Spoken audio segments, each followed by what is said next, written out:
Olá pessoal, aqui é o professor William. Estamos aqui hoje para apresentar a nova série do nosso canal, que é a Contra-História da Filosofia. Estarei desenvolvendo essa série em paralelo com outras séries que eu já venho trabalhando aqui no meu canal, que são, por exemplo, a História da Filosofia Ocidental, que eu gravarei um total de 1068 aulas, com base nas obras do Nicolas Abanhanho e do Giovanni Reale. Então eu abordarei toda a história da filosofia, bom, toda não, porque toda também é pretensão, né? Abordarei ali grande parte da história da filosofia, num total de 1068 aulas. Por enquanto estou na aula de número 85, acabei o Aristóteles hoje, né, e meu curso já tem um total de 48 horas. Também estou desenvolvendo um curso aí sobre a história da literatura ocidental, baseado na obra do Otto Maria Carpo.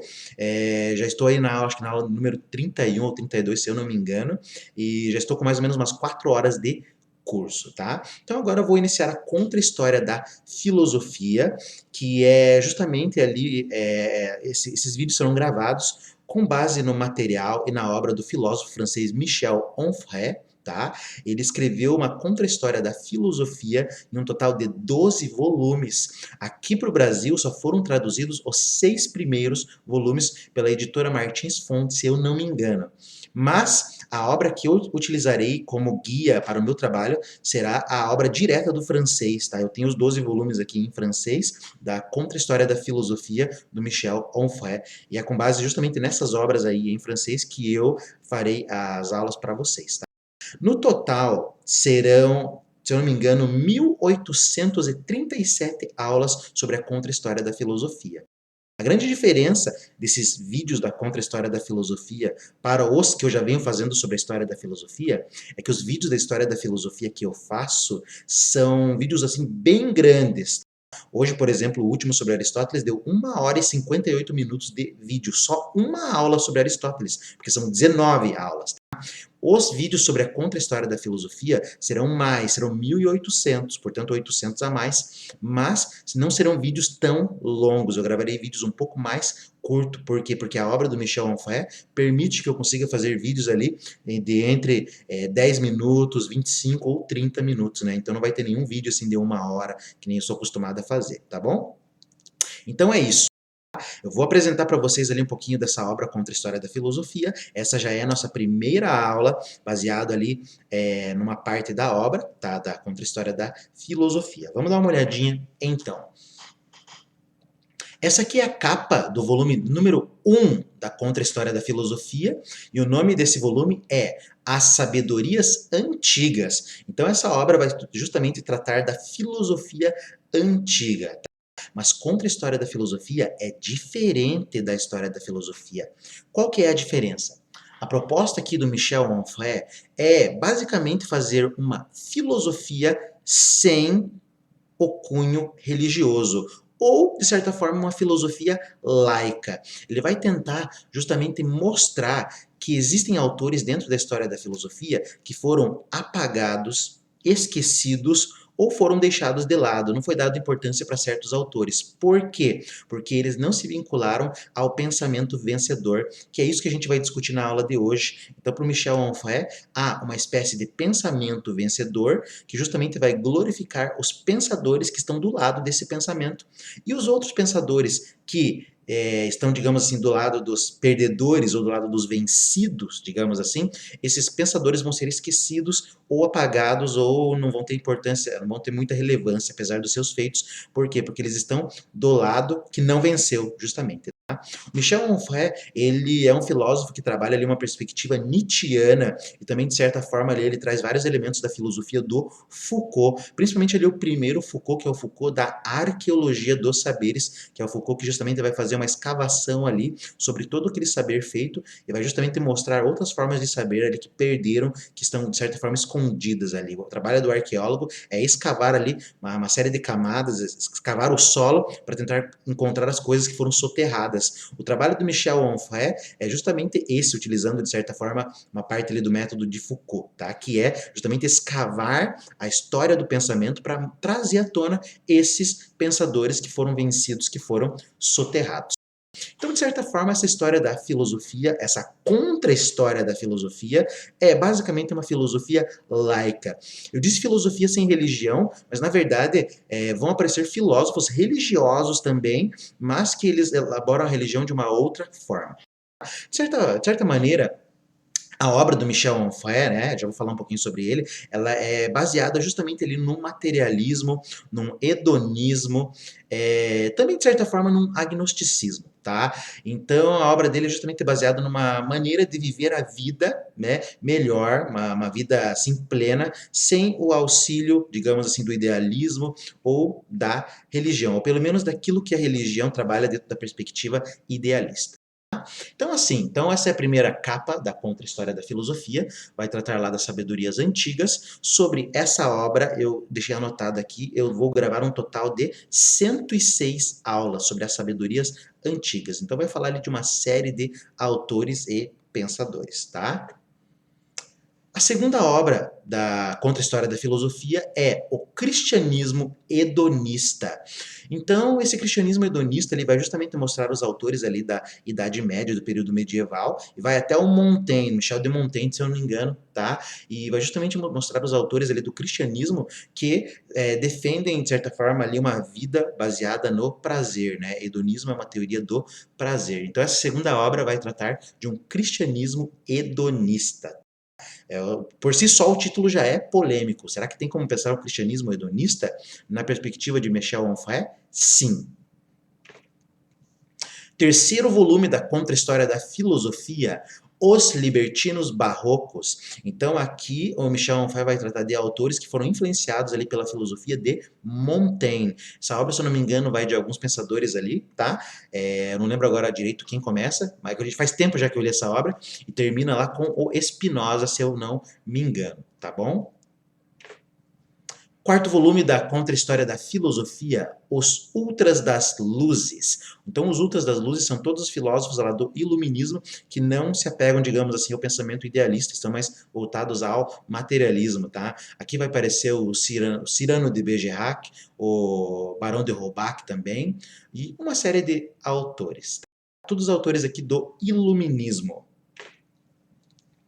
Quinto volume da Contra-História da Filosofia, o eudemonismo social. O eudemonismo social vai trabalhar uma série de autores ali, principalmente vinculados ao socialismo, onde eles procuram justamente a manutenção, digamos assim, a existência ou a elaboração de uma sociedade baseada no prazer ou na felicidade. Aqui vai ter uma série de autores ali, né? E um deles que me chamou muita atenção foi o Jeremy Bentham, que aparece ali também, tá? O Stuart Mill também aparece, tá? Nessa obra aí é bem interessante, os autores lá do utilitarismo. Sexto volume da Contra-História da Filosofia, As Radicalidades Existenciais. Essa obra vai tratar ali do pensamento do Schopenhauer, do Thoreau, e vai tratar também de um outro autor, agora eu não lembro quem que era, faz tempo que eu li essa obra, tá? Eu tô falando de cabeça, tô dando essa aula aqui de cabeça. E justamente vai ser uma aula que antecede ali o pensamento de Nietzsche. São autores ali que vão, de certa forma, abrir uma perspectiva existencial, uma existência justamente ali sem o vínculo, digamos assim, de um idealismo, né? Apesar do Schopenhauer ser vinculado ali tem muito do seu pensamento baseado na filosofia e no pensamento budista, tá? Mas isso é uma outra história. O budismo pode ser visto tanto como filosofia como quanto religião. Mesma coisa do taoísmo, tem um taoísmo filosófico e um taoísmo religioso. Também tenho a pretensão de gravar ali um curso da história da filosofia oriental, filosofia na Índia, na China, no Japão, né? Eu tenho leitura também dessas obras e daí eu já conheço bastante sobre o budismo filosófico e religioso, assim como o taoísmo filosófico e religioso. Mas não vai entrar nessa história aqui. Sétimo volume da Contra-História da Filosofia, A Construção do Super-Homem. Então essa obra aqui vai tratar do pensamento do Guiot e também do Nietzsche. Essa obra aqui vai curar bastante o pensamento desses autores, assim, bem completo sobre o pensamento do Nietzsche, bem interessante essa obra, bem legal. Oitavo volume da Contra-História da Filosofia, os freudianos heréticos. Aqui vai mostrar autores ali ligados à psicanálise que justamente se vinculam à esquerda, tá? Se eu não me engano, aqui também vai começar a falar sobre os nietzschianos de esquerda também, que são pensadores, assim, que de certa forma são marginalizados dentro da história da filosofia. Nono volume da Contra-História da Filosofia, As Consciências Refratárias. Aqui, se eu não me engano, acho que o autor que vai ser mencionado aqui é o Albert Camus, tá? Lá do Existencialismo, certo? Então essa obra ali vai surgir justamente após ali o pensamento do Nietzsche, o pensamento de Freud. Décimo volume da História da Filosofia, da Contra-História da Filosofia, o pensamento pós-nazi. Então aqui também vai tratar uma série de autores ali ligado justamente ao período posterior à Segunda Guerra Mundial. Alguns autores dentro da história da filosofia clássica, como os autores lá, por exemplo, da Escola de Frankfurt, criticaram a filosofia que veio após a Segunda Guerra Mundial, porque muitos autores se calaram sobre a questão ali do nazismo, né? Parece que o nazismo acabou, ninguém precisava falar mais sobre tudo aquilo que o nazismo, os horrores que o nazismo trouxe, né? E aqui bom, a Escola de Frankfurt justamente foi um pensamento que procura a todo momento mostrar esse problema da filosofia de não discutir o nazismo à frente, tá? Aqui a obra do Michel Onfray, o pensamento pós-nazi, ele vai trazer autores justamente que vão debater essa questão aí, é bem interessante.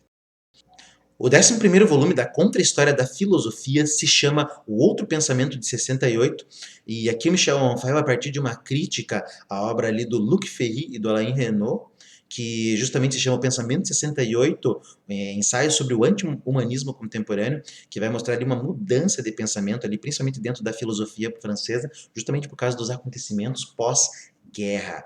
Mas o Michel Onfray vai procurar mostrar que esses acontecimentos não apenas impactaram a filosofia francesa ou o pensamento francês, mas vai mostrar o impacto disso num pensamento geral.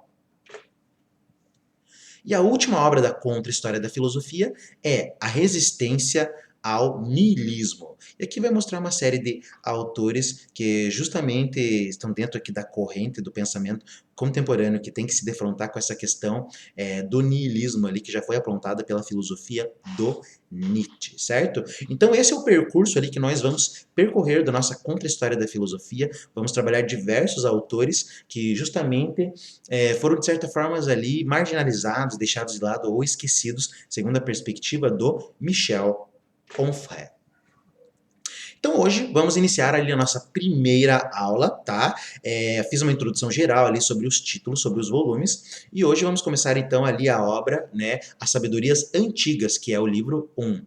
Então a gente vai falar um pouquinho ali do preâmbulo geral, que se chama A Historiografia, uma arte da guerra. Então o título da aula de hoje é a aula 1, A Historiografia, uma polemologia. Vamos ver aí o que a gente vai ter dessa aula. Então, primeiramente, né, o Michel Onfray é esse autor, ele nasceu em 1959 e justamente escreveu todos esses volumes aí.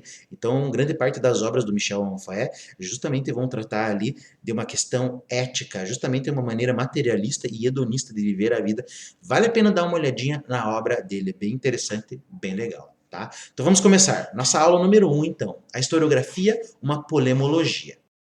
A historiografia é do domínio da arte da guerra. Aqui o Michel Onfray ele vai trazer a seguinte ideia, que a historiografia é praticamente um campo de combate, onde você pode silenciar ideias, onde você pode calar a boca de certos autores, onde você pode massacrar uma forma de pensamento, onde você pode fazer qualquer coisa assim de terrível contra o pensamento.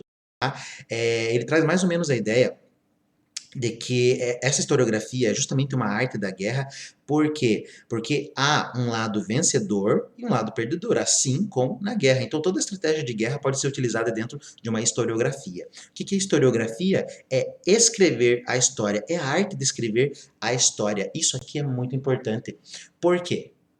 A história mostra complacência com os vencedores e é impiedosa com os perdedores. Então, dentro dessa guerra que é a historiografia se mostra complacente com os vencedores. Então, a história é boazinha para aqueles que venceram, mas a história ela é terrível para os vencidos ou para os perdedores, tá? Então esse vai ser o grande argumento ali do Michel Onfray. Aquele que escreve a história justamente vai fazer com que as pessoas vejam aquilo que ela quer ver. Então a história é escrita pelos vencedores, logo eles vão mostrar todas aquelas formas de pensamento que estão ao lado dos vencedores, aqueles pensamentos que caminham lado a lado com os vencedores, e os vencidos, aqueles que perderam, o pensamento deles, a filosofia ou qualquer coisa relacionada a eles, vai justamente cair no esquecimento. Ninguém vai nem lembrar ali dos perdedores, digamos assim. Então a obra do Michel Onfray é justamente para trazer à tona esses vencidos e mostrar por que eles perderam.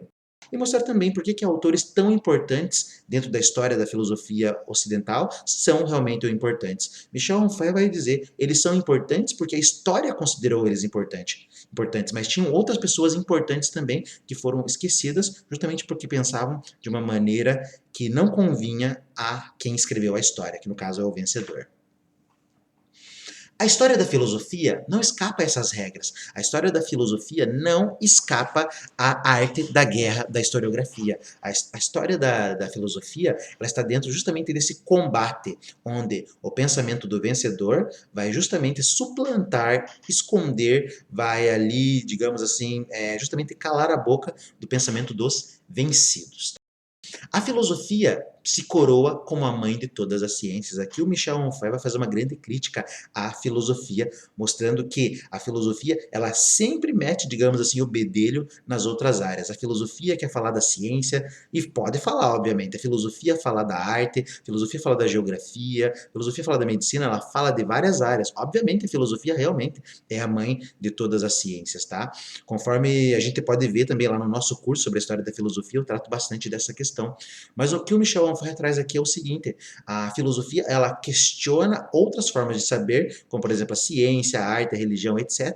Mas parece que a filosofia não consegue fazer um olhar para a sua própria história. Por quê?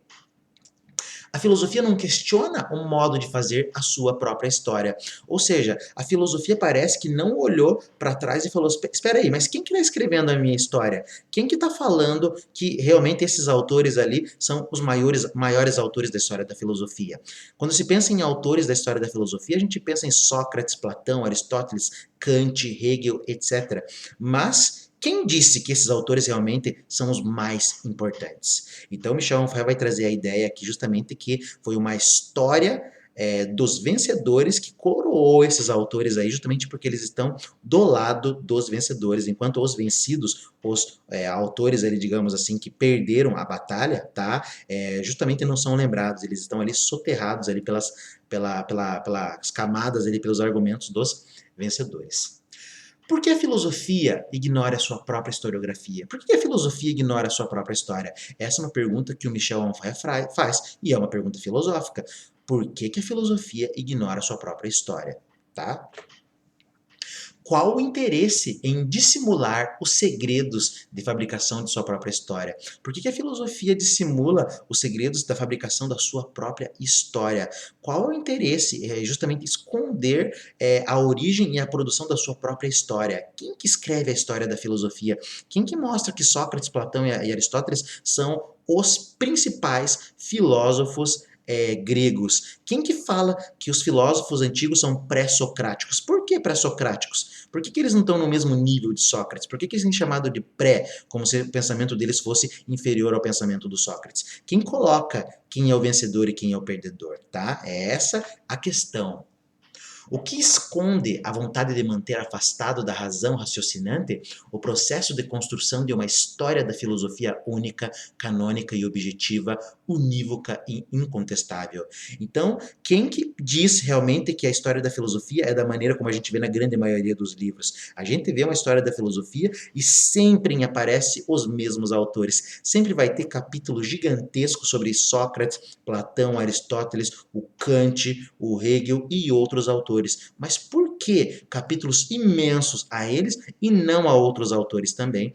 Então, justamente, Michel Onfray vai trazer porque eles estão do lado daqueles que venceram, tá? Mas estar do lado dos vencedores não quer dizer que realmente o pensamento deles seja o pensamento mais correto ou o pensamento melhor, porque dentro da perspectiva de Michel Onfray, justamente esses autores estão do lado aí de um idealismo filosófico, de uma postura idealista. Michel Onfray vai contrapor o pensamento materialista ao pensamento idealista. Tá certo que essa é uma redução muito complexa de se fazer, reduzir a história da filosofia ao materialismo e ao idealismo. Quem fez essa redução também foram uma grande parte dos filósofos russos. Dentro da história da filosofia russa, eles opõem justamente os materialistas e os idealistas. E o Michel Onfray parece que parte justamente dessa perspectiva também. Então, os filósofos idealistas são coroados, considerados os vencedores, enquanto os materialistas parece que caem ali no esquecimento. Não se encontra nas áreas da filosofia e nem nas ciências humanas um setor dedicado ao exame das condições de sua escritura. Então parece que quando se estuda a história da filosofia, suas áreas ética, estética, epistemologia, antropologia, filosofia da ciência, filosofia do direito, etc., não se encontra algo que estude a origem da historiografia filosófica. Parece que não há alguém que questione quem escreveu a história da filosofia. E quais são as condições dessa escritura? Como que se escreve essa história da filosofia? Quem que escreveu, tá? E por que ele escreveu dessa forma? Não se interroga os pressupostos dos autores que escrevem a história, portanto a fazem. Quem escreve a história da filosofia também faz a história da filosofia. Quem escreve a história da filosofia vai criar ali na cabeça das pessoas que leem uma ideia sobre o que é a filosofia, mas escondendo autores que são muito importantes justamente porque eles não se vinculam ao pensamento do vencedor. Então, escrever uma história da filosofia é algo assim bem complicado, porque o Michel Onfray vai trazer assim que quem escreve essa história justamente apaga autores da história. Quem escreve a história da filosofia apaga uma grande quantidade de autores que também são importantes e relevantes. Uma filosofia, uma doutrina, um pensamento, um sistema, um livro, uma reflexão, não existem sem sua inscrição em um processo histórico. Então não tem filosofia, não tem livro, não tem obra, não tem pensamento que não estejam inscritos dentro de um processo histórico. Mas o grande problema é quem produz esse processo histórico. Quem que vai colocar lá a filosofia vai dizer, ó, toma aí, esses são os autores principais. Quem que vai criar lá as provas do vestibular e falar, você tem que ler o livro de Platão, de Aristóteles, o de Hegel, de Kant, obrigatoriamente, é isso? Para você ser um filósofo, você tem que ser esses autores. Por que esses autores e não por que outros autores? Por que tem que ser sempre esses e não outros? É isso que o Michel Onfray vai trazer. Que autor invisível contou a história em detalhes? Quem que detalhou a história da filosofia, né? Foi uma série de autores que escreveram a história da filosofia, mas parece que eles sempre batem na mesma tecla. E o objetivo da contra-história da filosofia é justamente trazer uma outra história da filosofia, sem o viés desse idealismo que parece que contaminou toda a história da filosofia. Quem escreveu a história da filosofia? Tá? É isso que a gente vai responder nas nossas próximas aulas. Eu vou deixar essas perguntas em aberto, porque são apenas um preâmbulo das nossas aulas, mas de maneira geral, Michel Onfray vai dizer que quem escreveu a história da filosofia foram todas aquelas pessoas de pensamento idealista que procuraram vincular os filósofos que se encaixaram no seu pensamento como os filósofos e pensadores mais importantes, né? Justamente porque eles estão ali do lado do pensamento que venceu, que suplantou o materialismo, tá? Quem diz a verdade sobre a filosofia? Aqui parece que o Onfray está usando ali quase justamente uma perspectiva Foucaultiana. O Foucault justamente vai trabalhar ali a questão da verdade, justamente tecido ali por uma rede de saberes, um contexto dado ali principalmente pela ideia de poder. Quem que diz a verdade da filosofia? Quem que tem o poder para dizer a verdade filosófica? Aquele que escreve a história da filosofia justamente vai trazer a verdade sobre a filosofia, mas é uma verdade entre aspas. Por quê? Porque essa verdade faz apagar outras verdades também. A verdade daquele que perdeu, que não tem seu pensamento inscrito dentro da história. Apagado, muitas vezes, propositalmente. Onde se esconde esse demiurgo? O demiurgo é o deus artesão lá de Platão, esse deus que cria a história da filosofia. Aonde que ele está escondido? Aonde que está essa mente que cria essa história da filosofia? Aqui então estão as obras ali que eu vou consultar justamente para fazer o nosso curso de 1837 aulas. Vou consultar a obra do Nicolas Banhanho, obviamente, porque são autores ali que eu tenho que ler para fazer o confronto. Vou utilizar a obra do Michel Onfray, tá? Então a primeira obra aí que nós vamos trabalhar é As Sabedorias Antigas, que é da editora HC e Fasquelle, de 2006. E também vou utilizar a obra do Giovanni Reale para fazer a contraposição. Então é isso, pessoal. Começamos aí o nosso Contra-História da Filosofia. Eu gostaria de ler aqui, eu tenho aqui em mãos o primeiro volume da Martins Fontes, tá? Eu vou fazer só a leitura aqui da contracapa, justamente para ficar claro a ideia dessa Contra-História da Filosofia. Há muito tempo, a tradição universitária evita debruçar-se sobre um continente soterrado e esquecido da filosofia. E há tempo demais ela sacraliza apenas os protagonistas mais austeros da grande guerra das ideias. Por quê? Então essa é a pergunta que a gente vem trazendo, a gente trouxe durante toda a nossa aula. Quem justamente diz quais são os autores que devem ser estudados, devem ser lidos e debatidos, e por que se valoriza tanto alguns autores e se esquece de outros autores também? Será que isso é intencional? Michel Onfray vai dizer que sim, isso é intencional. Esquecem-se de autores de maneira proposital. Porque a história da filosofia é escrita pelos vencedores de uma luta que, sem trégua, opõe idealistas e materialistas. Michel Onfray está do lado dos materialistas, e ele vai justamente procurar trazer esses filósofos ali vinculados ao materialismo, ao hedonismo, ao ateísmo, ao agnosticismo. Com o cristianismo, os primeiros tomaram o poder. Com o cristianismo, os idealistas tomaram o poder, porque o pensamento ali dos idealistas justamente se adapta aos desígnios do cristianismo. Favoreceram então os pensadores que trabalhavam no mesmo sentido que eles e apagaram todo vestígio de filosofia alternativa. Então parece que a partir do cristianismo começa a se apagar uma série de autores ali que têm pensamentos e ideias que não combinam com o cristianismo, e começa a se curar uma série de autores que sim têm uma relevância e têm um pensamento próximo ao cristão. Daí uma ocultação dos cínicos, dos cirenaicos, dos epicuristas, dos cristãos hedonistas, dos gnósticos licenciosos, dos irmãos e irmãs do livre espírito, dos libertinos barrocos, dos ultras das luzes, dos utilitaristas franceses e anglo-saxões, dos socialistas dionisíacos, dos nietzschianos de esquerda e de outros rebeldes ou furiosos. Então o pensamento vencedor, o pensamento ali do lado da filosofia, do pensamento idealista, vai coroar uma série de autores e esquecer todos os outros, ali de preferência vinculados ao materialismo. Lembrando que essa divisão aí entre idealismo e materialismo é muito complicada. Na verdade é uma divisão errônea, se a gente for parar para pensar, porque existem várias formas de idealismo e várias formas de materialismo também. Mas vamos tentar encarar aqui dentro da perspectiva do autor. Pensamento idealista é pensamento que é de autores como Platão, Aristóteles, o Kant, o Hegel, etc. E são todos os autores ali que vão ser coroados justamente por essa vitória do pensamento idealista que escreveu toda a história da filosofia. E uma contra-história da filosofia, que o Michel Onfray vem trazer, justamente é uma contra-história baseada ali no pensamento de autores vinculados ao materialismo. Então vamos começar essa aula, esse curso, justamente falando desses autores aí, certo? Então a aula de hoje nós tratamos ali do preâmbulo, e vamos dar continuidade à nossa aula aí conforme o passar do curso, certo? Então é isso, pessoal. Um grande abraço a todos. Nos vemos no nosso próximo encontro.